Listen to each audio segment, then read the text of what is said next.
है आपका the study in village में। तो चलिए आज की वीडियो की शुरुआत करते हैं। हम लोगों ने वैदिक काल हम लोग डिस्कस कर रहे हैं, ठीक है। सिंधु घाटी सभ्यता और प्रागैतिहासिक काल हम लोगों का कंप्लीट हो चुका है। वैदिक काल डिस्कस कर रहे हैं। वैदिक काल में ऑलरेडी 3 वीडियो आ चुकी हैं, तो ये चौथी वीडियो है, ठीक है। और एक वीडियो और आएगी वैदिक काल में, फिर वैदिक काल खत्म हो जाएगा। उसके बाद हम बौद्ध धर्म का शुरुआत करेंगे। जो बच्चे इस वीडियो पे नए हैं तो उनके लिए बता दिया जाए कि आपको इस चैनल पे सुबह 8 बजे एक करंट अफेयर्स की वीडियो आती है, जिसमें हम सारी चीज़ें डिस्कस करते हैं, जैसे कि जो एडिटोरियल होते हैं, जो कि आंकड़े बेस्ड होते हैं, उन पर डिस्कशन किया जाता है। प्री और मेंस की दृष्टि से आपके काफ़ी महत्वपूर्ण होते हैं। दूसरी वीडियो आपको 4 बजे शाम को ये वीडियो देखने को मिलती है, जिसको अभी हम डिस्कस कर रहे हैं। ये शाम को 4 बजे मिलती है, लेकिन आज थोड़ा सा लेट हो जाएगी। और फिर उसके बाद शाम को एक 8 बजे वीडियो आती है, जिसमें हम हिस्ट्री का सेशन एक स्टार्ट कर रहे हैं। तो हिस्ट्री इसमें डिस्कस करते हैं, जिसमें हमने नीति निर्देशक तत्व तक या वैदिक मौलिक कर्तव्य तक डिस्कशन कर लिया है। उसके बाद आपका अब हम लोग भाग 5 का डिस्कशन करेंगे। तो चलिए आज का क्वेश्चन स्टार्ट करते हैं। आप लोग अपने स्कोर जरूर बताइएगा कि आपका क्या स्कोर रहा और आपने कितने क्वेश्चन सही किए, कितने अटेम्प्ट किए, कितना आपका सही गया क्वेश्चन, ठीक है। तो चलिए स्टार्ट करते हैं। देखिए 14वीं सदी ईसा पूर्व का अभिलेख जिसमें वैदिक देवताओं का वर्णन है प्राप्त हुआ, यानी कि कौन सा ऐसा अभिलेख है जिसमें वैदिक देवताओं के बारे में बताया गया, वो कहाँ से प्राप्त हुआ। तो एक बटाना से, बोगजकोई से, बेबीलोन से और बिशुटुन से, ठीक है। ये यूपी पीसीएस मेंस 2016 का क्वेश्चन है। किसी भी एग्जाम की तैयारी करने से पहले उसके प्रीवियस ईयर क्वेश्चन हमको जरूर देखने चाहिए, ताकि हमको एक आइडिया हो जाता है कि हम लोग प्रिपरेशन कहाँ से करें। वरना पढ़ने के लिए तो इतनी सारी बुक है, लेकिन हमको पढ़ना कैसे है ये चीज़ हमें पता होना चाहिए, ठीक है। प्रीवियस ईयर क्वेश्चन के जरिए हमको ये पता चलता है कि हमको क्या पढ़ना है। तो इसका आंसर आप बताइएगा, किसका किसका सही है बताइएगा। देखिए इसमें हम देख लेते हैं। एशिया माइनर स्थित बोगजकोई अभिलेख है। 14वीं शताब्दी में क्या हुआ था कि इसके ऋग्वैदिक काल में जो ऋग्वैदिक काल के देवता हैं उनका वर्णन किया गया था, जिसमें कौन कौन से इंद्र, वरुण, मित्र और नासत्य है, ठीक है। याद रखिएगा इनको। और ये क्वेश्चन मैंने कल भी डिस्कस किया था। तो आप लोग बताइएगा कि आपका ये क्वेश्चन सही रहा, कितने लोगों का सही रहा और कितने लोगों को इसमें अभी और मेहनत करने की जरूरत है, ठीक है। तो ये कहाँ है, नंबर बी में बोगजकोई, ठीक है। चलिए दूसरे क्वेश्चन की ओर बढ़ते हैं। यह है आपका दूसरा क्वेश्चन। इसमें कहा है निम्नलिखित में से किसने आर्यों का आदि देश के बारे में लिखा था। निम्नलिखित में से किसने आर्यों के आदि देश के बारे में लिखा था।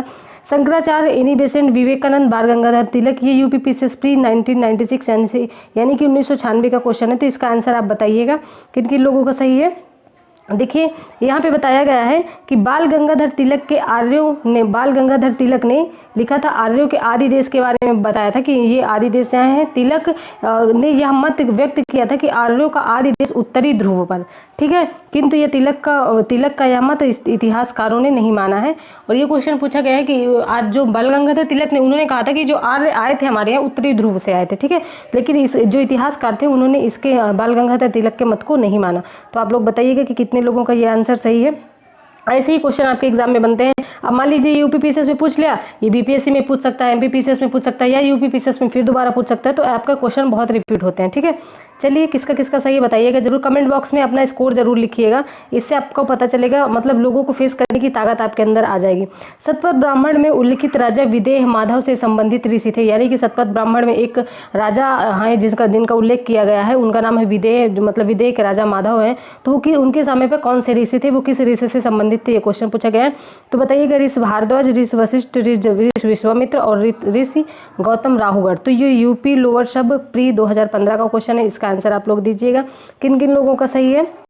ये सारे आपके प्रीवियस ईयर क्वेश्चन है, ईयर भी लिख दिया जा रहा है कि कौन से ईयर में पूछा गया और किस एग्जाम में, ठीक है। आर्यों की पूर्व दिशा की ओर प्रसार के विषय में शतपथ ब्राह्मण में वर्णित विदेह माधव की आख्यायिका उल्लेखनीय है। इसके अनुसार राजा विदेह, ठीक है, इसके अनुसार राजा विदेह माधव से संबंधित ऋषि कौन थे, गौतम राहुगढ़, ठीक है। तो इसका आंसर हमारे लिए क्या है, इसका आंसर आप बताइएगा कौन सा आपका सही है। तो इसका आंसर है ऋषि गौतम राहुगढ़, ठीक है। चलिए चौथे क्वेश्चन की ओर बढ़ते हैं। यहाँ पे ये क्वेश्चन पूछा हुआ है, उत्तर वैदिक काल में निम्नलिखित में से किन को आर्य संस्कृति का दूर समझा जाता था। एक मिनट, ये क्वेश्चन थोड़ा सा सही नहीं लग रहा मुझे। उत्तर वैदिक काल में निम्नलिखित में से किन को आर्य संस्कृति का दूत, ये क्वेश्चन आप मत करिए, ठीक है। इसको सुधारा जाएगा, फिर उसे आपके साथ, मतलब आपको फिर से सुधार के आपके सामने लाया जाएगा, ठीक है। इस क्वेश्चन को मत करिए। चलिए 5वां क्वेश्चन देख लेते हैं। ये देखिए 5वां क्वेश्चन क्या है, गोत्र शब्द का प्रयोग सर्वप्रथम हुआ, यानी कि गोत्र शब्द का सर्वप्रथम प्रयोग कहाँ हुआ। जैसे कि आज होता है ना कि हम लोग पूछते हैं कि कौन से गोत्र में है, क्या है, ऐसा कुछ जातियों में कुछ गोत्र होते हैं, तो बताइएगा कौन से है। अथर्ववेद में, ऋग्वेद में, सामवेद में, यजुर्वेद में। ये यूपीपीसीएस मेंस 2005 का क्वेश्चन है। तो किस में गोत्र शब्द का प्रयोग सबसे पहली बार किया गया था, आप लोग बताइएगा, और मुझे उम्मीद है कि आप लोगों का आंसर सही होने वाला है। ठीक है, तो देखिए यहाँ पे बताया गया कि गोत्र शब्द का सर्वप्रथम उल्लेख ऋग्वेद में हुआ था, और गोत्र शब्द का अर्थ है गोष्ठ या अथवा वह स्थान जहाँ समुचे कुल का गोधन पाला जाता है। ठीक है, चलिए आगे बढ़ते हैं। यहाँ पे छठे क्वेश्चन की ओर चलते हैं। ये क्वेश्चन देखिए क्या है, इसमें क्वेश्चन पूछा गया है कि पूर्व वैदिक आर्यों का धर्म प्रमुखता क्या था। पूर्व वैदिक आर्यों का धर्म प्रमुखता क्या था, तो इनका धर्म क्या था, भक्ति, मूर्ति पूजा और यज्ञ, प्रकृति पूजा और यज्ञ, प्रकृति पूजा और भक्ति। ये IAS प्री 2012 का क्वेश्चन है, तो इसका आंसर आप लोग दीजिएगा। देखिए यहाँ पे है पूर्व वैदिक आर्यों में मुख्यतः प्रकृति पूजा और यज्ञ पर निर्भर, मतलब कि वो लोग प्रकृति पूजा करते थे, मूर्ति पूजा नहीं करते थे, और यज्ञ करते थे। ठीक है, जो पूर्व वैदिक काल के लोग थे। भक्ति तथा मूर्ति पूजा का उदय मौर्योत्तर काल में हुआ, यानी मौर्य काल में हुआ। ठीक है, मौर्य काल के बाद में जो काल आया मौर्योत्तर काल, उसमें भक्ति पूजा और मूर्ति पूजा का उल्लेख हुआ। पहले ये लोग प्रकृति पूजा करते थे, जैसे पेड़ पौधे, जैसे कि अभी हम लोगों ने पढ़ा था सिंधु घाटी सभ्यता में कि वहाँ पेड़ पौधे, और मतलब एक सिक्के में जो था वहाँ पे मोहरों में एक स्त्री का एक मतलब चित्र मिला जिसके गर्भ से एक पेड़ की उत्पत्ति हुई है। उससे ये कहा जाता है कि ये लोग मतलब धरती माँ थी, वो कहा गया है कि वो धरती माँ की प्रतिमा हो सकती है, तो ये लोग प्रकृति प्रेमी थे। ठीक है, तो इसमें भी जो ये लोग थे वो प्रकृति प्रेमी थे। ठीक है, ऋग्वेद काल में जनता निम्न में से मुख्यतः किस में विश्वास करती थी। ऋग्वेद काल में जनता किस पे विश्वास करती थी, मूर्ति पूजा में, एकेश्वरवाद में, देवी पूजा में, बलि एवं कर्मकांड में। यूपीपीसीएस प्री 1993 का क्वेश्चन है, अभी हम लोगों ने जस्ट डिस्कस किया, तो देखते हैं किसका आंसर सही होता है।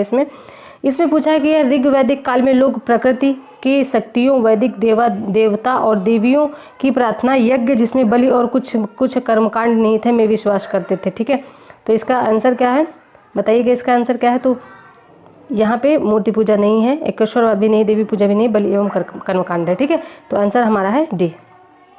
चलिए आगे बढ़ते हैं 8वें क्वेश्चन की ओर। ये क्वेश्चन देखिए ये क्या पूछ रहा है, ये क्वेश्चन हाँ देखिए पूछ रहा है, प्रसिद्ध 10 राजाओं का युद्ध किस नदी के तट पर लड़ा गया। ये क्वेश्चन कई बार एग्जाम में पूछा हुआ है, तो आप इसको ध्यान से देखिए और इसका आंसर दीजिए। कई सारे एग्जाम में पूछा हुआ, मैंने खुद देखा है। तो ये BPSC का क्वेश्चन है जो कि 1997 में पूछा गया था। तो बताइए कि BPSC में 1997 नहीं और भी बार पूछा गया था, इसमें सिर्फ 1997 लिखा है। तो कौन सी नदी के किनारे लड़ा गया था युद्ध जिसमें 10 राजाओं का युद्ध कहा जाता है। गंगा नदी, ब्रह्मपुत्र नदी, कावेरी नदी, परशुड़ी नदी। ठीक है, तो बताइएगा आप इसको। चलिए ये देख लेते हैं। यहाँ पे देखिए 10 राग्य युद्ध 10 राजाओं का युद्ध था, जिसमें परशुड़ी नदी या फिर आधुनिक रावी नदी के तट पर लड़ा गया था, जिसमें भरतों के राजा सुदास की विजय हुई थी। ठीक है, तो आप बताइएगा आपका ये आंसर सही है कि नहीं है। ये है आंसर डी। ठीक है, चलिए 9वें क्वेश्चन की ओर चलते हैं। यहाँ पे देखिए पूछा गया है, ऋग्वेद में उल्लिखित 10 राजाओं का युद्ध किस नदी के किनारे लड़ा गया था। वही क्वेश्चन है, यूपीपीसीएस मेंस 2008 में पूछा गया। ठीक है, तो क्वेश्चन बहुत रिपीट होते हैं, आपके सामने कितने क्वेश्चन रिपीट हो चुके है ना, तो क्वेश्चन रिपीट होते हैं, इसलिए हमको बैक ईयर पेपर पढ़ना बहुत ज़रूरी होता है। तो ऋग्वेद में उल्लिखित 10 राजाओं का जो युद्ध था किस नदी के किनारे लड़ा गया था। परशुड़ी नदी, सरस्वती नदी, विपाशा, अशिकनी। ये यूपीपीसीएस में 2008 का क्वेश्चन है। तो इसका अभी हम लोगों ने इसका डिस्कशन किया, फिर से कर लेते हैं। 10 राग या 10 राजाओं का युद्ध परशुड़ी नदी या तो फिर रावी नदी, इसका अन्य नाम भी याद रख लीजिएगा, रावी नदी के तट पर लड़ा गया था, जिसमें हो सकता है कि इसमें रावी ही नदी दे दी, आधुनिक नाम दे दिए, और इसमें राजा सुदास की विजय हुई थी। किसकी विजय हुई थी, राजा सुदास, तो ये भी याद रखिएगा।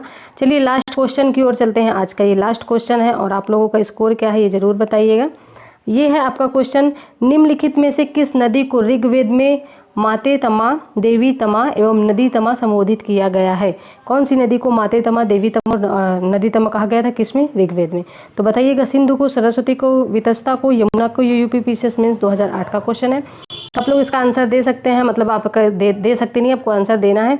बताइएगा कि इसका कौन सा आंसर सही है। ऋग्वेद में सरस्वती को माते तमा, देवी तमा और नदी तमा के नाम से संबोधित किया जाता है। सबसे अच्छी माँ, सबसे अच्छी देवी और सबसे अच्छी नदी के नाम से। ठीक है, तो ये है आपका आंसर इसका।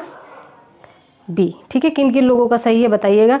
तो आई होप आपको सारी चीज़ें क्लियर हो गई होंगी, लेकिन फिर भी अगर आपके मन में कोई डाउट हो या फिर आपको कुछ पूछना हो या फिर इसमें कुछ ऐड करवाना हो तो कमेंट बॉक्स में जरूर बताएं। चौथा क्वेश्चन जो गलत हो गया उसको हम कल फिर से उसको अच्छे से मतलब देख के फिर उसको क्वेश्चन को फिर से लाया जाएगा।